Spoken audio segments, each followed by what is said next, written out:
నమస్కారం సార్. నమస్తే సార్, చంద్రబాబు నాయుడు గారు ఈవీఎంలను ట్యాంపరింగ్ చేశారు అని చెప్పేసి రేవంత్ రెడ్డి గారు ఢిల్లీలో వెళ్ళి చెప్పినట్లుగా వార్తలు వస్తున్నాయి. అండ్ ఈవీఎంలను ఏ విధంగా ట్యాంపర్ చేస్తారో కూడా ఆయన చెప్పారంట కదా. అసలు ఢిల్లీలో రేవంత్ రెడ్డి గారు ఏం మాట్లాడారు, ఆయన ఉద్దేశం ఏంటి సార్?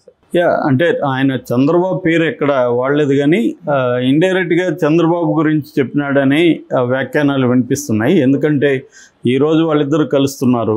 ఆల్రెడీ చంద్రబాబు ఈవీఎంలని ట్యాంపర్ చేశాడు, మోడీ ట్యాంపర్ చేశారని విమర్శలు వస్తున్నాయి. ఈ క్రమంలో ఈయన ఇప్పుడు ఢిల్లీలో మాట్లాడడం అంటే, జాతీయ మీడియాతో మాట్లాడడం అంటే క్లియర్గా చంద్రబాబు కూడా దాంట్లో ఇంక్లూడ్ అవుతారు కదా. సో రెండోది ఆయన ఏం చెప్పాడంటే, 2009లోనే తెలుగుదేశం మాట్లాడింది, కాంగ్రెస్ గెలిచినప్పుడు ఈవీఎంలు ట్యాంపరింగ్ అని మాట్లాడి నేను అప్పుడు తెలుగుదేశంలో ఉన్నానని కూడా ఆయన అన్నాడు. అట్లాగే ఢిల్లీలో మేము కాన్స్టిట్యూషనల్ క్లబ్ ఆఫ్ ఇండియాలో దీని మీద అవగాహనకు సంబంధించిన సెమినార్ కూడా చేశామని అన్నాడు. అంటే ఆయన చెప్పిన మెథడ్ ఏంటంటే, మామూలుగా ఈవీఎంలని మొత్తం మార్చాల్సిన అవసరం లేదు, కేవలం 10% మారిస్తే చాలు. అది ఎలా మార్చచ్చు అనేది కూడా ఆయన చెప్తున్నాడు. ఎలా మార్చచ్చు అంటే, మామూలుగా ఆ రోజు ఓటింగ్కి ఎక్కడ ఓటింగ్ అయినా 15% ఎక్కువ ఈవీఎంలని పంపిస్తారు. ఎందుకంటే ఏవైనా ఈవీఎంలు చెడిపోతే రిప్లేస్ చేయడం కోసం. సో ఈ 15% అందుబాటులో ఉంటాయి.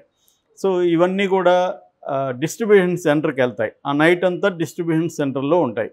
సో డిస్ట్రిబ్యూషన్ సెంటర్లో కానీ ప్లాన్ చేసుకొని ఎలక్షన్ కమిషన్ మేనేజ్ చేసుకోగలిగితే ఈ 10% ఆల్రెడీ ఈవీఎంలు ఉన్నాయి కదా, వాటిని ముందుగా తమకు అనుకూలంగా ఓట్లు వేయించుకుని అక్కడ రీప్లేస్ చేస్తే ప్రతి నియోజకవర్గంలో 10,000 ఓట్లను మేనేజ్ చేయగలిగితే చాలు. సో గెలుపు ఈజీ అవుతుంది అన్న విషయం కూడా ఆయన రేవంత్ రెడ్డి వివరించాడు. అంటే డిస్ట్రిబ్యూషన్ సెంటర్ నుంచి మర్నాడు మాత్రమే స్ట్రాంగ్ రూమ్కి వెళ్తాయి. స్ట్రాంగ్ రూమ్లో సేఫ్ ఉండొచ్చు, కానీ డిస్ట్రిబ్యూషన్ సెంటర్లో సేఫ్ కాదనేది రేవంత్ రెడ్డి చెప్పాడు. నిజానికి ఈ విషయాన్ని ఇప్పటివరకు ఎవరు మనకు చెప్పలేదు, ఈయన చెప్పిన మెథడు. సో గత కొంతకాలంగా ఇదే వైసీపీ వాళ్ళు కూడా చంద్రబాబు మీద ఆరోపిస్తున్నాడు. చంద్రబాబు కూడా 2019లో ఇదే ఆరోపించాడు, ఈవీఎంలని ట్యాంపరింగ్ చేసే జగన్ ఈ స్థాయిలో గెలిచాడని. ఇప్పుడు రివర్స్లో వైసీపీ ఇదే ఆరోపిస్తుంది. నేషనల్ లెవెల్లో కాంగ్రెస్ కానీ ఇండియా కూటమి కానీ ఇదే ఆరోపిస్తున్నారు, మోడీ చేశాడని. దీనికి ఇక్కడ కొంతమంది వాదన ఏంటంటే, మరి మోడీ చేస్తే మోడీకి ఎందుకు మెజార్టీ రాలేదని. మేబీ చేయడం వల్లే ఆ మాత్రం వచ్చిందేమో, లేకపోతే ఇంకా ఘోరంగా ఓడిపోయాడేమో మోడీ. ఎందుకంటే ఇండియా కూటమికి ఎన్డీఏ కూటమి మధ్య ఓటు తేడా వచ్చి 1.9%. సో కొద్దిగా మోడీ చేయగలిగాడు కాబట్టి ఇక్కడ వరకు వచ్చారు అనే వాదన కూడా ఉంది. అలాగే సో అందుకని చాలామంది ఏందంటారంటే, చంద్రబాబు చేసి గెలిచుంటే మోడీ ఎందుకు చేసుకోలేకపోయాడని. సో మోడీ కూడా చేసుకున్నాడు, చంద్రబాబు కూడా చేసుకున్నాడు, కాకపోతే మోడీ ఎక్కువ స్థాయిలో జరగలేకపోయింది అనేది ఇంకొక వాదన. ఏదేమైనా దీని మీద ప్రపంచవ్యాప్తంగానే దీని మీద మనం ప్రత్యేకంగా వీడియో కూడా చేసుకున్నాము. ఈవీఎంలు మీద ప్రపంచవ్యాప్తంగానే వ్యతిరేకత ఉంది. అనేక దేశాల్లో పెట్టి కూడా దాదాపు 11 దేశాల్లో తీసేశారు. ఇవన్నీ కూడా పెద్ద డెమోక్రసీ ఉన్న అమెరికా లాంటి కంట్రీస్లో లేవు, కొన్ని రాష్ట్రాలు మాత్రమే ఉన్నాయి. కొన్ని చోట్ల ప్రయోగాత్మకంగా పెడుతున్నారు. ముఖ్యంగా లాటిన్ అమెరికా దేశాల్లో దీని మీద పెద్ద ఎత్తున విమర్శలు ఉన్నాయి. మనకి ఆ మధ్య ఎలన్ మస్క్ కూడా దీని మీద మాట్లాడారు. సో ఆ యాంగిల్లో రేవంత్ రెడ్డి చెప్పాడు. బట్ ఇది చంద్రబాబుకి ఇబ్బందికరం అనేది వాస్తవమే. ఎందుకంటే చంద్రబాబు మీద ఈ ఆరోపణలు ఉన్నప్పుడు, ఈరోజు చంద్రబాబుతో భేటీ ఉన్న టైంలో ఇతను చెప్పడం వల్ల దీని మీద ఎక్కువగా వైసీపీ బ్యాచ్ ఫోకస్ చేస్తుంది. ఇక్కడ కేసీఆర్ బ్యాచ్ కూడా దీని మీద ఫోకస్ చేస్తారు. అంటే రేవంత్ రెడ్డి ఇండైరెక్ట్గా చంద్రబాబు ఈవీఎంలని ట్యాంపర్ చేశాడని చెప్తున్నాడా అన్న ఇది సెన్స్ అయితే వస్తుంది. ఎందుకంటే ఈయన చంద్రబాబుని ఈరోజు కలుస్తున్నాడు, చంద్రబాబు మీద ఆల్రెడీ ఈవీఎంల ట్యాంపరింగ్ మీద ఆరోపణలు ఉన్నాయి. సో ఆరోపణలు ఉన్నప్పుడు ఈయన ఢిల్లీలో జాతీయ మీడియాతో ఇలా మాట్లాడడం అనేది ఇప్పుడు వైరల్ అవుతుంది. ఈయన మాట్లాడిన కాంటెక్స్ట్ ఏమో మొత్తం దేశవ్యాప్తంగా దృష్టిలో పెట్టుకొని ఎన్డీఏ కూటమి గురించి మాట్లాడాడు. మరి ఎన్డీఏ కూటమి ఆంధ్రప్రదేశ్లో కూడా చేస్తుంటుంది కదా, దేశంలో అంతా చేసినప్పుడు ఆంధ్రప్రదేశ్లో మాత్రం ఎందుకు వదిలేస్తుంది? అందుకని ఇప్పుడు చాలామంది వైసీపీ ఎమ్మెల్యేలు ఏం చెప్తున్నారు, మాకు ఓట్లు వేసామని జనం చెప్తున్నారు, మాకు కన్వెన్షనల్గా స్ట్రాంగ్ వైసీపీ బెల్ట్లో కూడా మాకు ఓట్లు పడలేదు, కొన్ని చోట్ల ఒక్క ఓటు కూడా రాలేదు మాకు అది ఇది విచిత్రంగా ఉంది ఇలా జరగడం. సో 40% ఓట్ షేర్ వచ్చినా కూడా మాకు 11 సీట్లు రావడం అనేది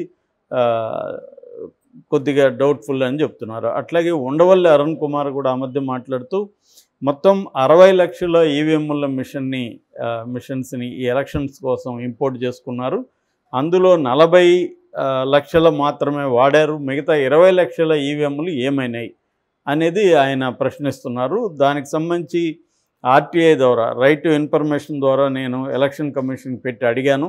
అడిగితే వాళ్ళు మాకు దానికి సంబంధం లేదు, ఆ 20 లక్షలు ఏమైనా మాకు అనవసరం, మాకు 40 లక్షలు ఇచ్చారు, మేము 40 లక్షలకు మాత్రం లెక్క చెప్తామని వాళ్ళు చెప్తున్నారు.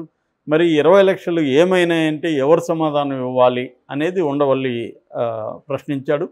At the same time Chandrababu గతంలో దీని మీద ఆరోపణలు చేశాడు కాబట్టి ఇప్పుడు ఆయన గెలవడంతో సైలెంట్గా ఉండకుండా ఆయన కూడా ఈవీఎంలకి వ్యతిరేకంగా మాట్లాడాలి, ఈవీఎంల మీద వస్తున్న ఆరోపణలకి ఆయన కూడా సమాధానం చెప్పాలి అనేది కూడా ఉండవల్లి మాట్లాడుతున్నాడు. ఇక్కడ ఏంటంటే మనం చూస్తూ ఉండేది గెలుపు ఓటములకు సంబంధం లేకుండా ఈవీఎంల మీద చర్చ అవసరం. అట్లా కాకుండా ఇండియాలో ఏం జరుగుతుందంటే గెలిచినోడేమో ఈవీఎంలు బాగానే ఉన్నాయంటారు, ఓడినోడేమో ఈవీఎంలు బాగాలేదంటారు. గతంలో జగన్ గెలిచినప్పుడేమో చంద్రబాబు ఈవీఎంలు బాగాలేదన్నాడు, జగన్ ఏమో ఈవీఎంలు పర్ఫెక్ట్ అని జగన్ మాట్లాడేటప్పుడు. ఇప్పుడు రివర్స్లో చంద్రబాబు ఈవీఎంలు పర్ఫెక్ట్ అంటాడు, జగన్ ఏమో ఈవీఎంలు బాగాలేదంటాడు. అంటే క్లియర్గా ఓడిపోతే ఈవీఎంల మీద వేస్తున్నారు అన్న ఇది వస్తుంది. అట్లా కాకుండా అసలు ఈవీఎంలు మార్చచ్చా, ఈయన ఇంకొకటి కూడా చెప్పాడు రేవంత్ రెడ్డి, ఇక్కడ చిప్ సెట్లో ఏమన్నా ఫ్రీక్వెన్సీ అంటే మాన్యువల్గా మార్చడం, చిప్ సెట్ తయారు చేసేటప్పుడే దానికి ఒక ఫ్రీక్వెన్సీ క్రియేట్ చేసి ఆ ఫ్రీక్వెన్సీ మనం ఎవరైతే మ్యానిపులేట్ చేయాలో వాళ్ళకి ఇచ్చేస్తే వాళ్ళు ఆ ఫ్రీక్వెన్సీని పెట్టుకొని మార్చాయి. ఇప్పుడు మన సెల్ ఫోన్లు ఇది లేకపోయినా కనిపెడుతున్నారుగా, ఇంటర్నెట్ లేకపోయినా ఎలా పట్టుకుంటున్నారు సెల్ ఫోన్ని. సో అలాగా కొన్ని రకాల ఫ్రీక్వెన్సీలు పెట్టగలిగితే చిప్ సెట్లో చేయొచ్చు, రిమోట్గా కూడా చేయొచ్చు అని కూడా రేవంత్ రెడ్డి చెప్పాడు. అది లో ఫ్రీక్వెన్సీ హై ఫ్రీక్వెన్సీ అనేది బట్టి ఉంటుంది. ఏదేమైనా హై ఫ్రీక్వెన్సీ అయితే 15% కంటే ఎక్కువ ఛాన్సే ఉంది అనేది ఆయన చెప్తున్నారు. సో అంటే చాలామంది ఆర్గ్యుమెంట్ ఏంటంటే ఈవీఎంలో బ్రాడ్గా 2 రకాలు ఉంటాయి, internet connected EVMs, internet connection లేని ఈవీఎంస్. సో ఇంటర్నెట్ కనెక్షన్ లేని ఈవీఎంస్ ఇండియాలో ఉన్నాయి, కానీ ఇంటర్నెట్ కనెక్షన్ లేకపోయినా ప్రత్యేక ఫ్రీక్వెన్సీ క్రియేట్ చేసి దాన్ని చేయగలిగితే ఈవీఎంలని ట్యాంపర్ చేయడం పెద్ద విషయం కాదు అనేది ఇవాళ ఎక్స్పర్ట్లు చెప్తున్నారు. ఇవాళ మనం చూస్తున్నాం టెక్నాలజీ ఎలా ఉందో.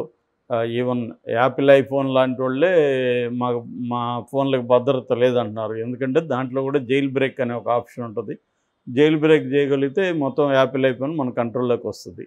అంటే యాపిల్కి ఉండే సెక్యూరిటీ సిస్టమ్ని బ్రేక్ చేసి జైల్ బ్రేక్ చేయొచ్చు. అలా జైల్ బ్రేక్ చేసేస్తే మళ్ళీ నువ్వు థర్డ్ పార్టీ యాప్స్ ఏవైనా కూడా దాంట్లో ఇన్స్టాల్ చేయొచ్చు.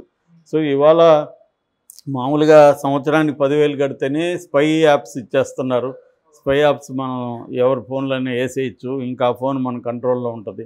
ఇలాంటి ఒక స్పై యాప్ అంటే అర్థం ఏమిటి, వేరే వాళ్ళ ఫోన్ని అది కంప్లీట్గా దాని సెక్యూరిటీని బ్రేక్ చేసి తను చేయగలుగుతుంది. ఇదంతా కూడా లేమేన్ చేయగలిగి నేను చెప్తున్నా. అట్లా కాకుండా దీంట్లో హ్యాకింగ్ ఎక్స్పర్ట్లు వాళ్ళు చేయగలగడం అయితే వాళ్ళకి ఇంకా ఈజీ. ఇది కాకుండా ఇజ్రాయెల్ లాంటి దేశాల్లో డబ్బులు ఎక్కువ పెడితే అమ్మేస్తున్నారు. అలాగే ఈవీఎంలు కూడా మ్యానిపులేట్ చేయడం అనేది ఏమో రేపు పొద్దున 500-1000 కోట్లు ఖర్చు పెడితే ఈవీఎంలను మ్యానిపులేట్ చేసి బ్యాచ్ దొరకరని గ్యారంటీ ఉంది. కాబట్టి దీని సెక్యూరిటీ మీద అయితే ఖచ్చితంగా చర్చ జరగాల్సిన అవసరం అయితే ఉంది, రేవంత్ రెడ్డి చెప్పినా ఎవరు చెప్పినా.